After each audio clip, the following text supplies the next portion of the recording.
Welcome to Olympic Sasquatches and Beyond. I'm Matt Parrish, and I have my co-host here, Edge from Expedition Edge off a YouTube channel. How you doing, buddy? I'm doing awesome. Thanks, Matt. How are you? I'm doing pretty good. So this is exciting because this is episode 1. And, this isn't just another podcast.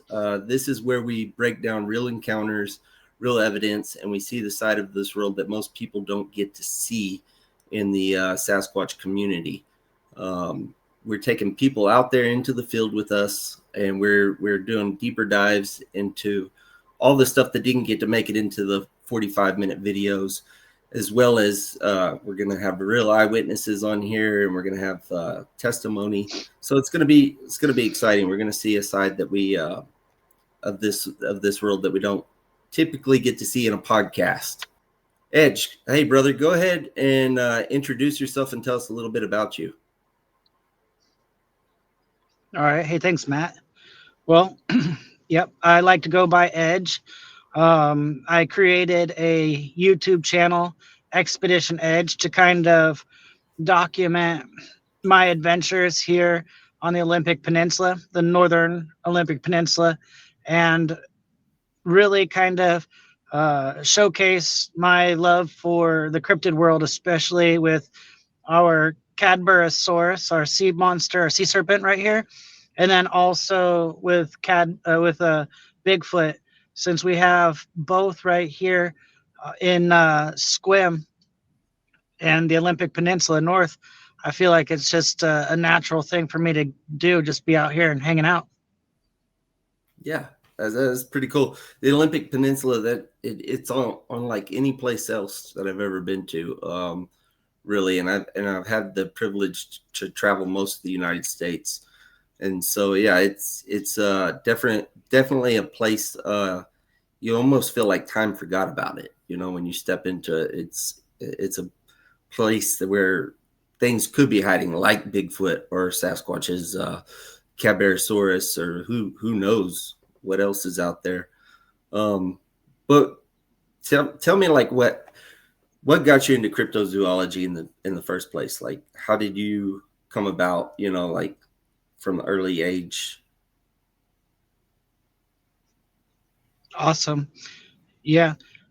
Well, originally I grew up in Idaho, on the northern panhandle of Idaho, and I've also lived all over Washington. I haven't lived too much outside of the Pacific Northwest, but you're absolutely right. Out here on the Olympic Peninsula, it's a different world.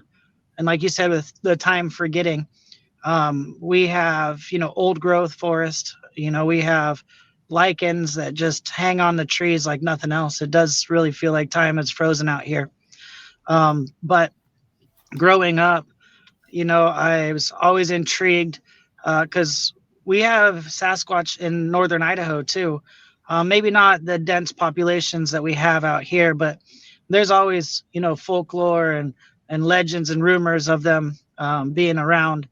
And so, growing up, I've always had that curious mind, and I've always been, an outdoor kind of person. So I like to spend my time outdoors. And so those things just kind of lend to each other. I grew up in Idaho, and then in spending my summers and winters in the Pacific, right here in the Puget Sound. You really just, those legends are all around. You'll go to a coffee shop and they'll have, giant wood carvings of them or whatnot. So it's really just been in the culture, growing up. However, I've never really had an experience like you have, Matt. So I've always the adventure in me has always been seeking, for that information, that confirmation, and a sighting like that. When I moved out here to the Olympic Peninsula, we moved out here, one, to get away really from the city, to move out away from all the hustle and bustle. But secondly, to kind of explore more into, the woods out here and the folklore and the cryptozoology that's out here. So we intentionally moved out here to get closer to the woods. And as a matter of fact, you ask, what really kind of got me into it. We were searching for a house out here, and we wanted to spend a little bit of time getting to know the area. And we came out here with my uncle, who's a foot doctor from the Chicago area. And he agreed to come out here. He wanted to come out and go all the way out to Forks to check out the Twilight stuff that was going on at the time. And so we met him at the airport and started bringing him out here. And we didn't get quite to Forks. We kind of got car tired. So we stopped and decided to do a hike around Lake Crescent. This was, just late December, January, after the holidays, maybe not quite New Year's, but right around that time. And we decided to do the Marimar Falls. It's a pretty easy hike up until you start getting to the switchbacks. And on the last switchback, the creek runs parallel to the trail. And we saw what was noticeably foot tracks, coming through the creek from the other side up to the trail that we were walking on. And the substrate, or the ground right next to the trail, was so perfect for taking a print that we could see the digits, we could see, the form of the foot. And like I was saying, my uncle is a foot doctor, and I put my foot up next to this thing, and it's another, and I'm a size 11, and this thing is another almost half my foot long, and another good couple inches wider than my foot. And the thing that struck my uncle the most was that this foot didn't just set down onto the substrate and press in. They didn't give the little toe kick or, the strong heel. What it did is it came down and cupped its foot onto the substrate as it was like pulling itself, as it's walking up this steep embankment to get up over the trail. And my uncle was like, either this foot belongs to somebody who's got a really, really weird foot, that's crippled, or this thing has a foot that intentionally grabs the ground. So from that point, I knew that there was something to it, and it's not just somebody running around with boards on their feet. You know what I mean? Right.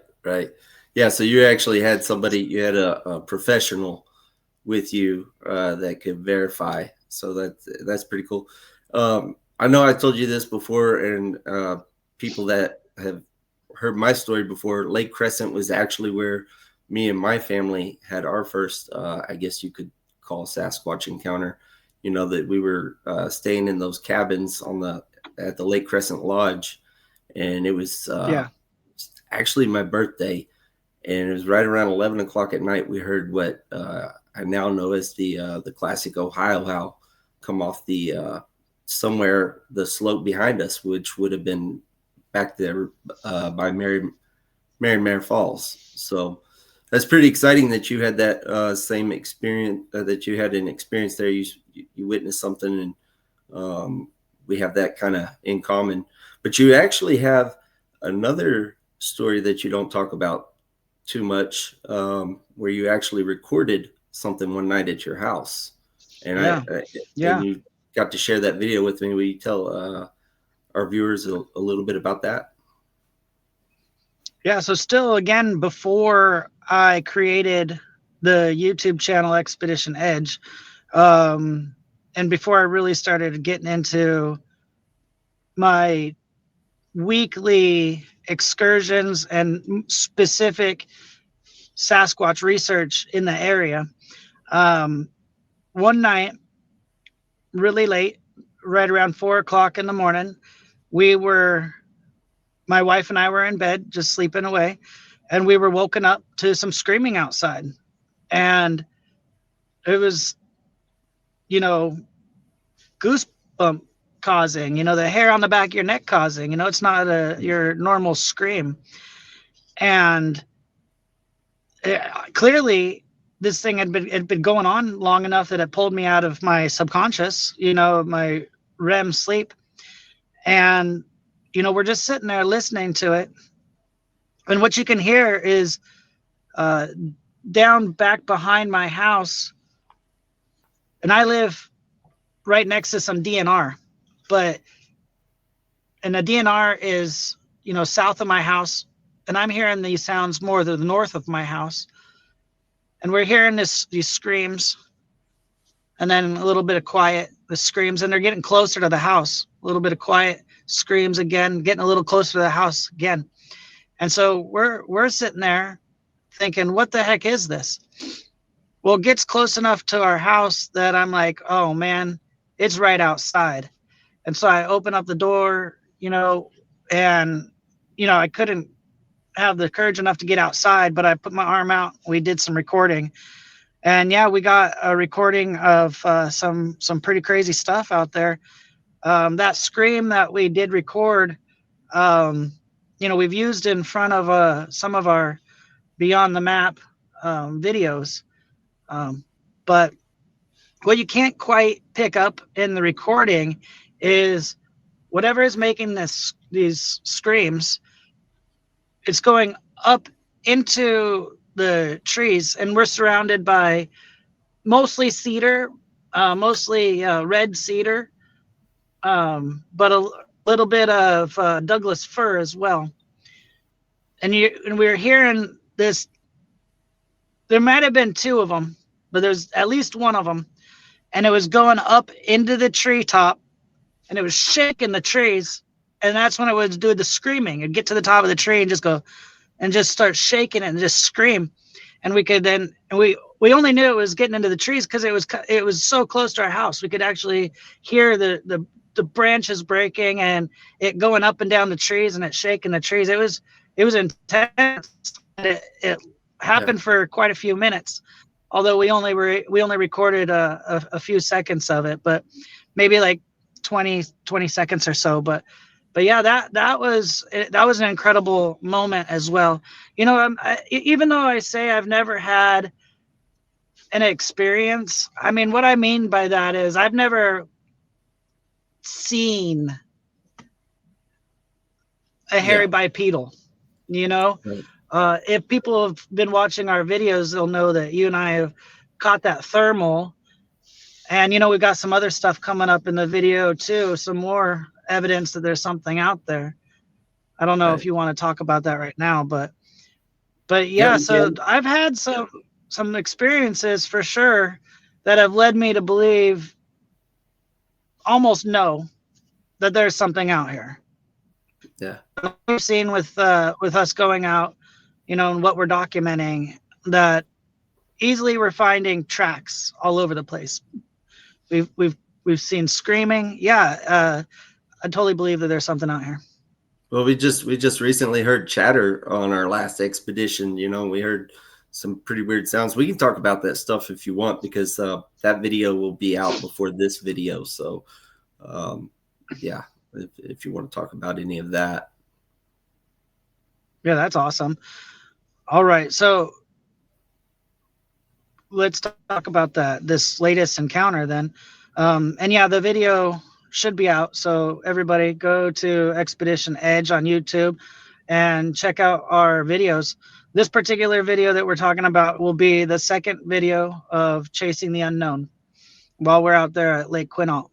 So this particular time we're talking about, Matt and I just got up for the morning. We're doing our morning things, and while we're getting ready to do our last day out there and planning our hike up around Irely Lake, I wanted to break off, go over to the river, which was, a couple hundred yards from our campsite, and see just how much that snow level had dropped.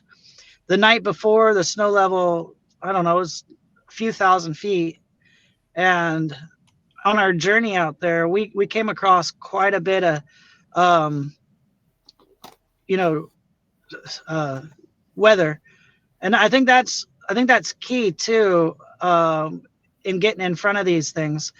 A lot of times we plan these trips where we get into the medium ground and hope that with these drops in snow level and temperatures, pushes them down and then pushes them past our camps, which is what I believe is again what happened this last time. So I head over to the river and I'm filming that the snow level is just above the top of the trees around us. So the night before, that snow level had dropped down to just about almost 600 feet, just about that. Yep. And so I'm recording and doing an intro for our video, and then I hear this rapid thumping. Now, when I think of like a gorilla, I think thump, thump, thump, thump, thump, thump. But what I heard was really fast, like da da da da da da, almost mechanical, but not quite. But a definite beating on the chest. And it caught me off guard because I've never heard a Sasquatch doing this before. So I go and I record a few seconds, thinking if it's going to do it again, it's going to do it again, quickly. And so I record for a little bit. Nothing happened, so I stopped recording. And again, for a second time, I hear the beating. And I'm thinking, well, maybe because I'm not correlating this to Bigfoot yet. I'm thinking, Matt, you're over there at my at the bike, cold starting it. But then, Matt, you told me that you had an experience, the same thing, and then you sent me that video, and that audio was the exact same thing I heard. Yeah. So yeah, in Quinault, that's Quinault is really where all this my journey began, right? I lived there for the last 4.5 years, and we had a lot of extraordinary things, really incredible things happen over that 4.5 years. But yeah, one evening, me and my daughter, we were outside and we were playing in the backyard, and we heard what sounded like two. I don't know, it sounded like two chimpanzees or gorillas, just something, primate for sure, sounding, going at it, and you could just hear trees snapping and brush, and it was just like a battle back there somewhere in the forest. And so we run inside. I grab my phone and I get to the window, and I put the phone up to the window and hit record. And by now the fighting has stopped, whatever, was fighting out there. But then that's when I captured the audio that you hear on your channel, Expedition Edge, in this new video coming out. That's the audio of what sounded just like a gorilla beating its chest. And I've had that video tested, and it comes back as unknown every time. It's not mechanical.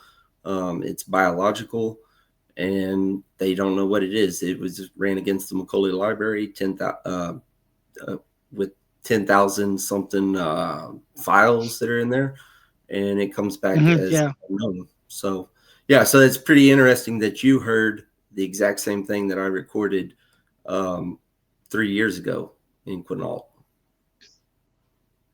Yeah, so, the two most awesome adventures that we've been on that just have me believing that we'll find this thing outside of our regular location, our regular research areas, is Yahoo Lake and Lake Quinault. Like, those two places are just super Sasquatchy. Yeah. I would also think that it would be a good idea to regularly visit those, maybe a couple times a year. Oh yeah, for sure. We're definitely going to hit that up and investigate more. Yeah, we're not done there by any means. Yeah. Nope. And So you had, mhm. going back a little bit, backtracking, you had those two experiences, the one at Lake Crescent and then the one at your house. At what point did you say, I've got to make Expedition Edge. I've got to create a channel. I've got to start getting out there. Uh, What was that moment for you? Yeah. Well, that's kind of a funny story. And if there's any other YouTubers that are watching this, they've probably gone down a similar path. Um, I have kicked the YouTube video channel can down the road several times. And I've probably been thinking about doing a channel for, I don't know, 15, 20 years, tell you the truth.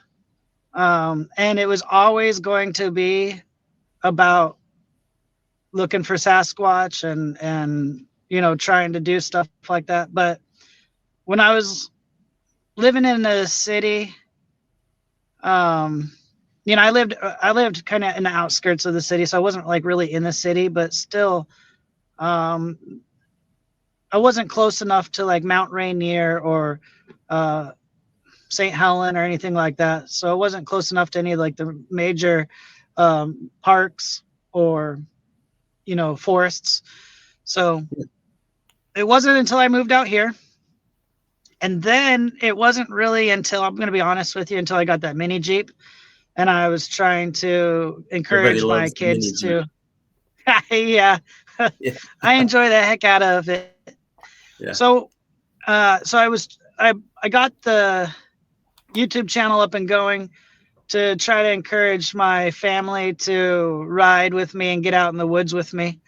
That did not happen. My kids are not interested in really being on the channel.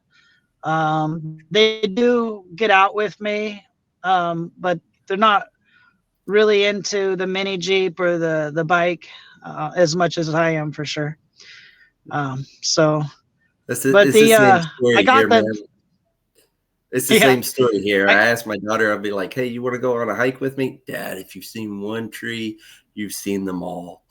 like, yeah yeah like yeah. kids. But man, that's not the case though. I mean, there's a cougar around every tree. Maybe you never know, right? Like there's dangers out there. There's adventures to be had.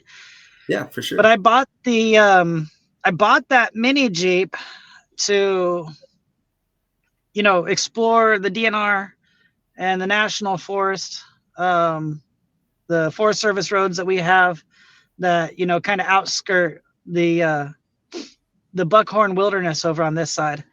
Uh, I kept feeling, I've lived out here for long enough. I was trying to do it all by foot, and that's awesome. And I still do a lot of foot hiking. We do a lot of videos with foot hiking and such. But the ground that you can make up, in a little ATV or on a bike or something is tremendous.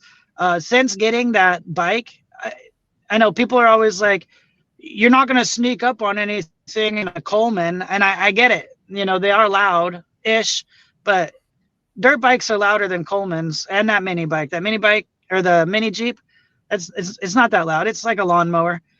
But since getting those, I've snuck up on bears 3 times. I've come up on a herd of elk twice.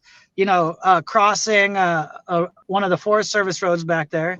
So it's not sneaking up on them. It's just getting up on them fast enough that they don't really have a time to really like move off if they're not like really in a hurry. If they want to run off, they're going to run off. But Right. it's not about sneaking up on them. It's about making up ground, and about being able to cut some distance down. So I bought that mini bike and then after, or the mini Jeep, and after that it was over. I had to record. People always wanted to talk about the mini Jeep. So here I am finally doing it. Awesome. Yeah. I got to get my mini Jeep, mini bike also. I'm gonna get mine soon, and we'll both be out there covering a lot of ground. Oh, But I going got back so to, many trails marked off for us already. oh yeah, I know you do, buddy. It's gonna be awesome. Yeah. Going back to a little bit, people talk about sneaking, being sneaky on Seth. You're not going to sneak up on these animals. You might, No. what happened to Paul or these people. I kind of like to think that they're more people than animals. But go ahead, yeah, buddy. I agree with you on that 100%. I think it's going to be more of a homo something in that. Yeah, I want to end this whole Gigantopithecus talk. I think that's baloney, dude. If this was a giant ape, we would have one, man. Well, you know what I've told you before. I've said that exact same thing before. If it was a primate, I think we would have that in the bag. But going back to being sneaky and sneaking up on them and stuff, you're not doing it. It's not going to happen. No. What happened to Roger Patterson and Bob Gimlin and Paul Freeman? Those are like catching lightning in a bottle. They got extremely lucky. The research shows that most of the time these things are attracted to loud noise, that they come close to camps, that they come close to people doing normal things. Very rarely do people just sneak up on them and, oh, there it is, So what happened to them was extraordinary. It's not saying that it can't be done, because it can be done, obviously, right? But yeah, so people who out there are dissing the mini bikes or the loud motors and things like that, I think that they're critics. They're just that, they haven't actually been out there. They haven't put boots on the ground, especially here in the Olympics. The terrain is so rugged and so extreme. You need something to cover a lot of ground pretty quick. Because we've been out there and it takes like 3-4 hours just to hike a couple miles, It sure can, especially because we go off trail, right? Well, yeah. I mean, a lot of times we're jumping off trail and following leads or clues, things that we might see that would cause us to do that, right? Go off trail. But that's kind of and some of these goalies around here. Yeah, I did not mean to cut you off. I was just trying to agree with some of the terrain around here. Is just when we try to get down into these goalies, there's specific spots that we have to pick and choose from, because most of it is just impossible for us. Right. I have to ask you, what is your most memorable or one moment out there while you're doing Expedition Edge that has just stuck out to you, that just really kind of that aha changed, because you've told us a few, but which one was that for you, that where you're like, holy smokes, there's something here? Yeah. As far as being, I mean, I don't know if there's like one, because like I've said, there's been several of these, but there was a time last year when I was out camping up near Slab Camp, a spot that I haven't shown you yet, and I was doing all my normal stuff, and I was out there camping by myself. And I do a lot of camping by myself. And this was one of those times that I was out there. I'd been in my mini Jeep all day, and I went down. I was on that thing for like 4 hours, just putting around all over the place. And then I got back, and I had one of those rain tents up. Just a tarp that I'd made into a rain tent, and it was really just for shade, right? Yeah. And I went to bed, and that was zero wind, and I woke up to hearing like a rubbing underneath my RV, and it sounded like there was a hand literally rubbing the underneath of the RV, like looking for something. And then So on that adventure, I used rocks, and I tied the rocks down, showing people how you can use rocks instead of stakes. And I had used the rocks to tie up my tarp. And like I said, no wind. And in the morning, that structure was pulled down, and the rocks were untied, and it was just there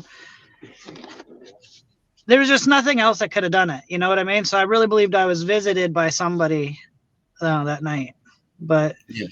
I couldn't see anything. I just saw that the tarp was pulled down and then put over the window, like they Oh wow. closed me in there. It was Didn't pretty want you weird. looking out. Pretty weird.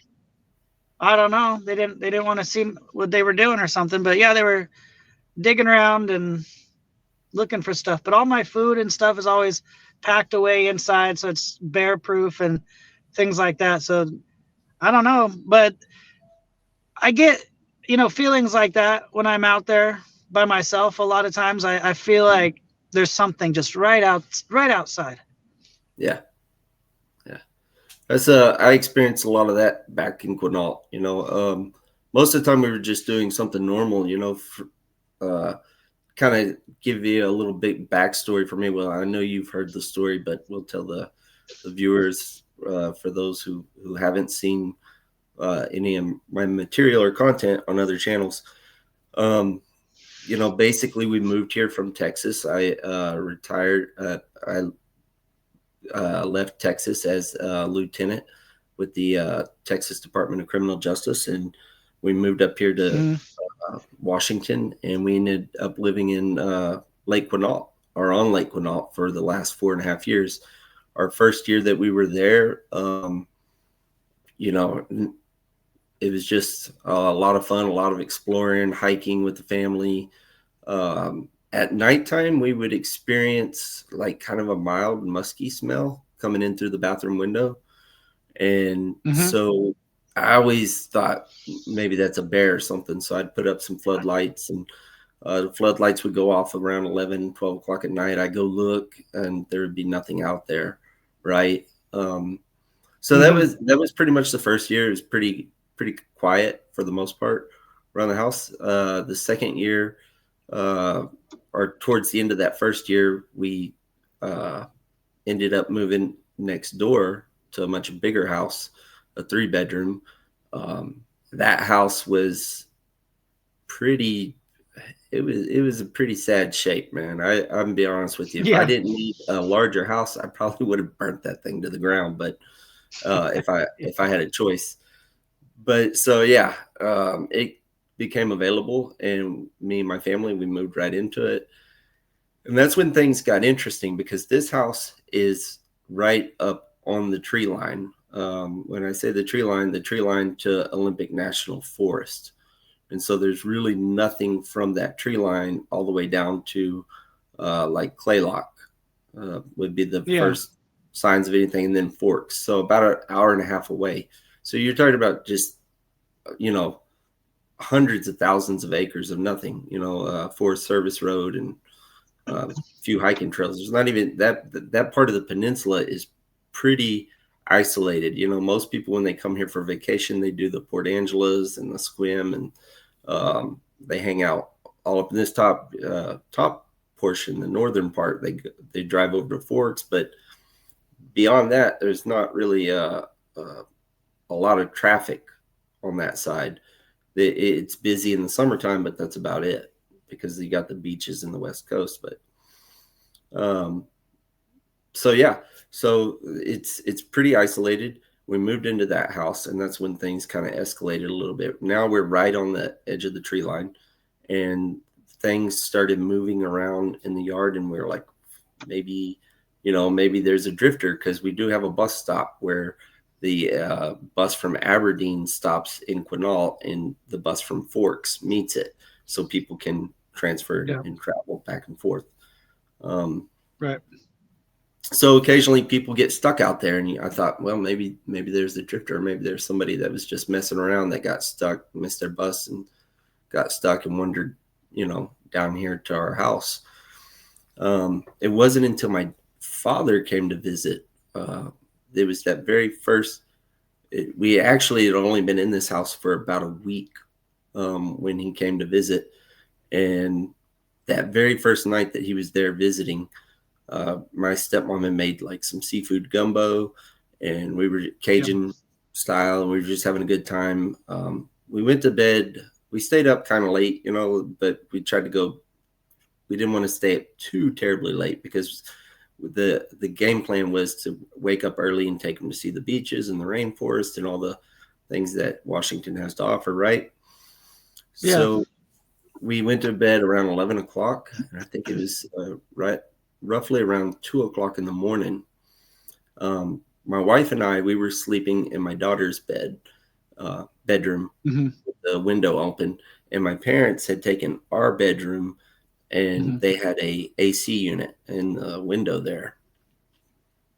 And so as we're laying there sleeping, my wife, she wakes up to something that's banging around out there, she said. And she wakes me up and she goes, "Hey," and she said, "There's something out there banging around." And I told her, I said, "Yeah, there's probably a lot of crap out there that bangs around, Like it's a rainforest. It's a forest. There, right? Yeah, lots of critters. Yeah. So go back to sleep, and so as I'm laying my head back down, though, I hear a whistle, and it's a very distinct, unique whistle. And it's right on the window. But the problem is it's so pitch black outside. I couldn't see my hand 5 feet in front of my face, so that even in the room. But I heard this whistle, and now I'm like wide awake. I'm like, okay, who in the hell is outside my house? And then I can hear what sounds like walking. They're walking away from the house. So I laid there about another 45 minutes listening, and I nodded back off to sleep because I didn't hear anything else, and got up the next morning. My dad was outside, and I'll have to say, for people who don't know or haven't heard the story before, he just retired last year as chief of police for our hometown. 40 years in law enforcement, so he's seen a lot of stuff in his time, right? Yeah. And he doesn't spook or get disturbed easily. And I wouldn't say that he was scared or spooked, but there was a different look on his face, right? Disturbed. Something bothering him, kind of. And so I asked him, how he slept, and he said, well,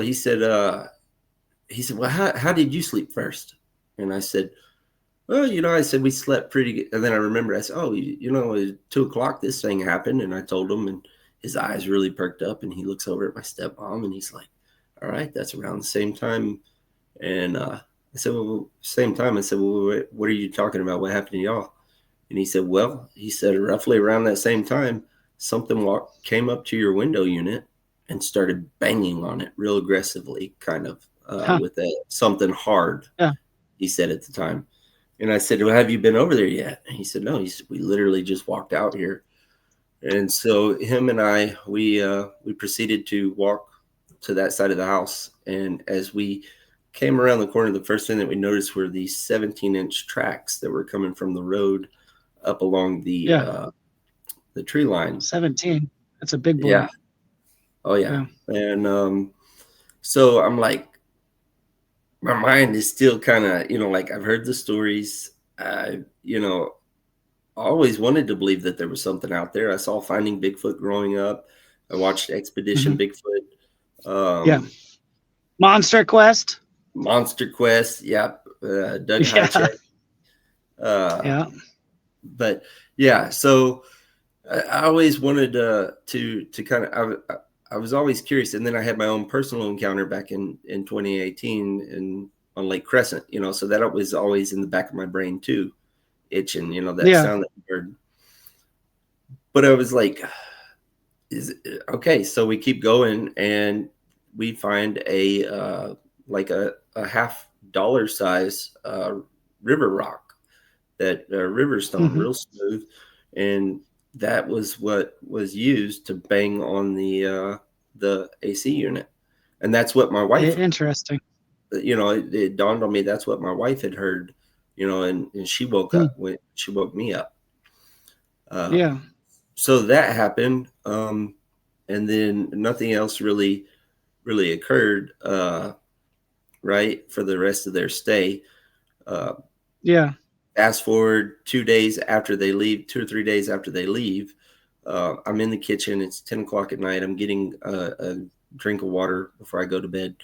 And like I said, this house was a fixer-upper. Well, the kitchen window was busted out, and there was a piece of cardboard over the window, and you could see it flexing in and out as if something was on the other side just pushing on it. I could hear the adhesive, the tape peeling away from the window. And so I'm thinking now, I'm like, what is this? What's trying to come to my house? I'm still not thinking like Bigfoot or Sasquatch, anything like that. I'm thinking maybe a bear, because we just cooked earlier. And so I'm thinking, how fast can I get to my gun? And then about the time my daughter, she comes running into the kitchen. She was 7 then. She goes, "I know you're trying to sneak on me, Dad." And I said, "What?" And that's when I noticed the window had stopped. And I said, "What are you talking about?" And she said, "You're trying to sneak on me. You're outside my window, trying to sound like a Chinese zombie." And, I'm not saying anything about Chinese people or anything. It's just, she was 7 years old. That's what it sounded like to her. It sounded Asian style or Chinese type language, but very gurgled like a zombie. That was her way, her interpretation, and how she described it to me. So that's when it occurred to me that there had to be 2 of these things. One was where I was at in the house, and one on the opposite end of the house. And anyways, fast forward, we get a Ring camera. We put the Ring camera out, and that's when we captured the famous Ring camera footage now that's been featured on the Discovery Channel and other platforms and stuff. And on our channel too. On your channel too? Yep. Expedition Edge. On the Yahoo Adventure. Was it on there? Yeah, I think, yeah. I forget. I forget. We've done so much stuff together. But you can go see that video on Expedition Edge. And on the Suez or the Yahoo Lake one. Yep. Is that what it was? The Yahoo Lake one. But yeah, and so that was when I saw the video. You want to believe, but you're not really sure. You're like, there's got to be an explanation for these things. I'm sure it's not Bigfoot coming to our property, right? But then when I saw the video, that was the moment for me that this is real. This is really happening. That's not a person outside my house at 3 a.m. running around. This is something that anyways. And then, we fast forward a year or so later, and I had my own personal sighting on Highway 101 there in Quinault, where it was trying to cross the road, and I could see it. The whole sighting lasted maybe 20-25 seconds. As I was coming around a curve, it was just in a group of alder trees standing there. And I assume it was trying to cross the road. I didn't see it cross the road. It was standing there very statuesque, like frozen, as I passed by it. And so we just had a lot of experiences. But growing up, I'm from East Texas, obviously. Growing up, you always hear stories down there. They call them the woolly boogers, different names, but I would always, hear Bigfoot or woolly boogers in the South. You hear about sometimes. Be careful, a woolly booger out there will get you, whatever that means. But I never really saw anything. I'm not saying that they're not there, because I always get beat up for this by making this statement, but I never saw or had experiences in East Texas like I have had here in the Olympics.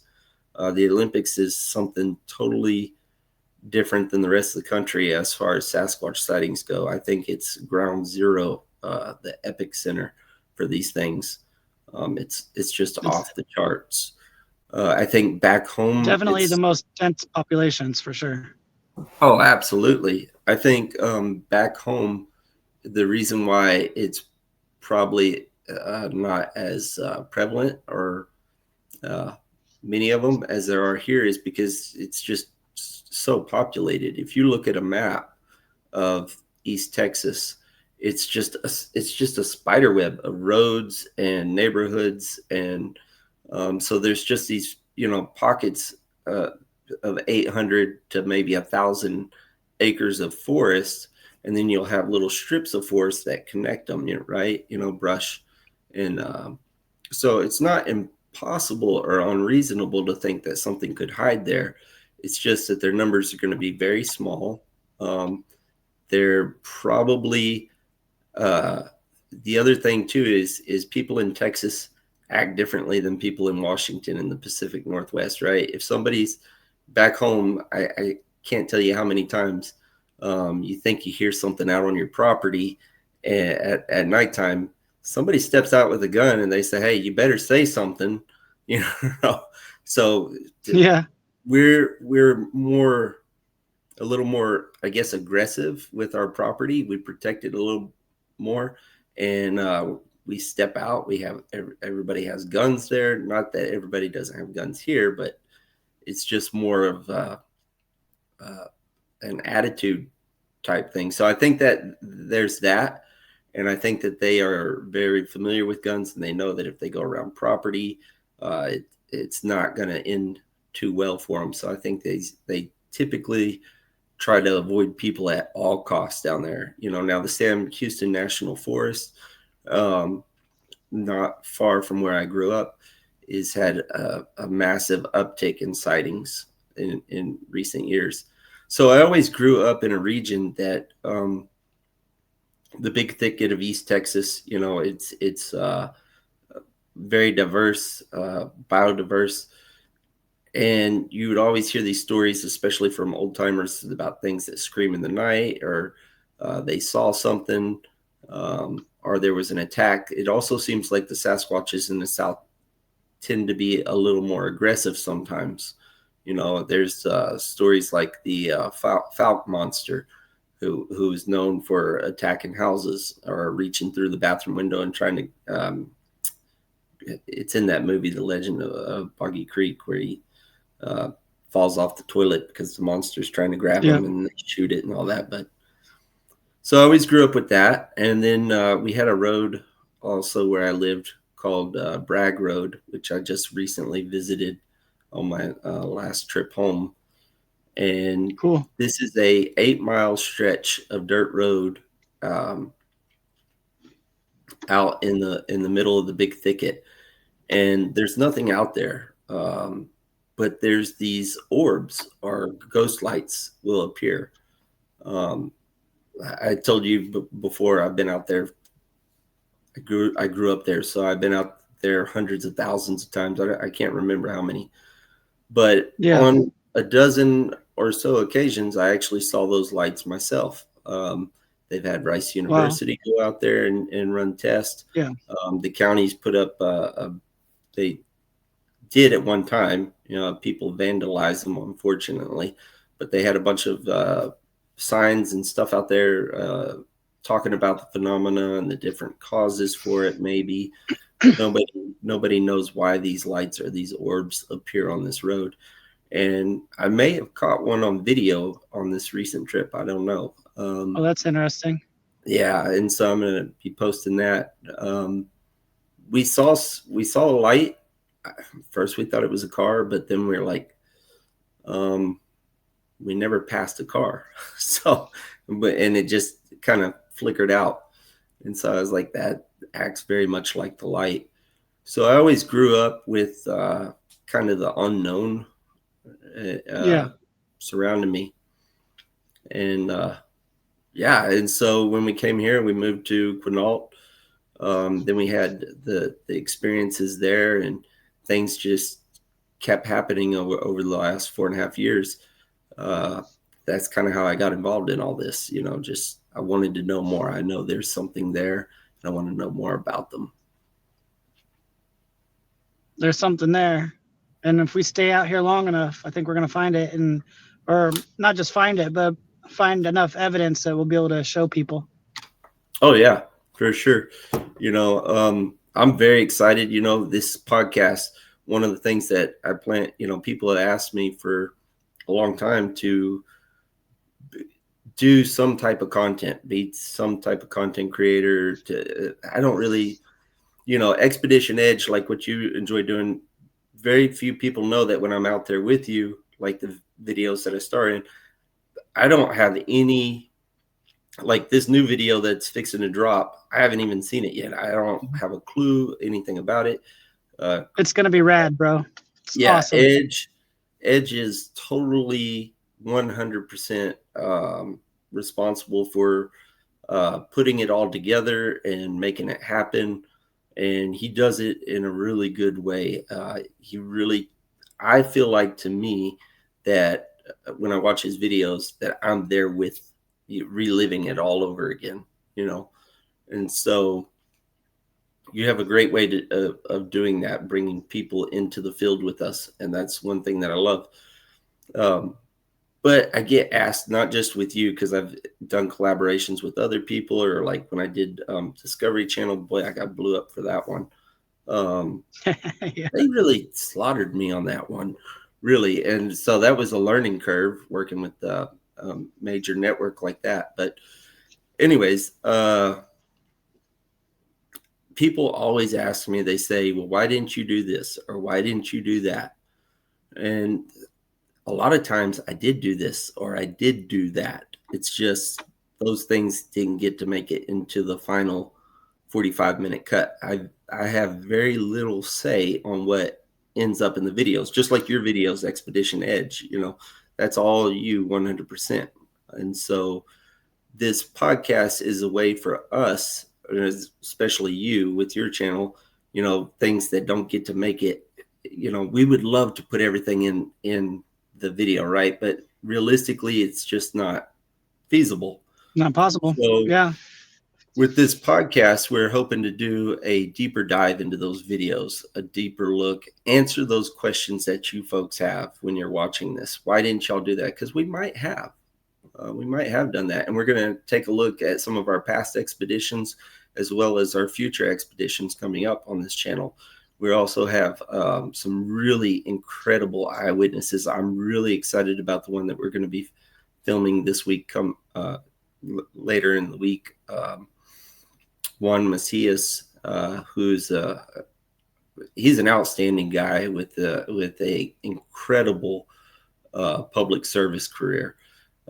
Everything from the military to police officer, corrections, firefighter, medic, you name it. This guy, when it comes to public service, he's done it. And he's a native Elwha member here on the peninsula as well.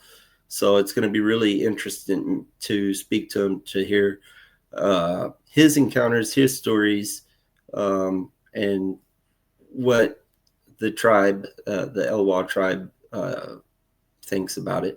So those are some of the things, that we're going to have coming up.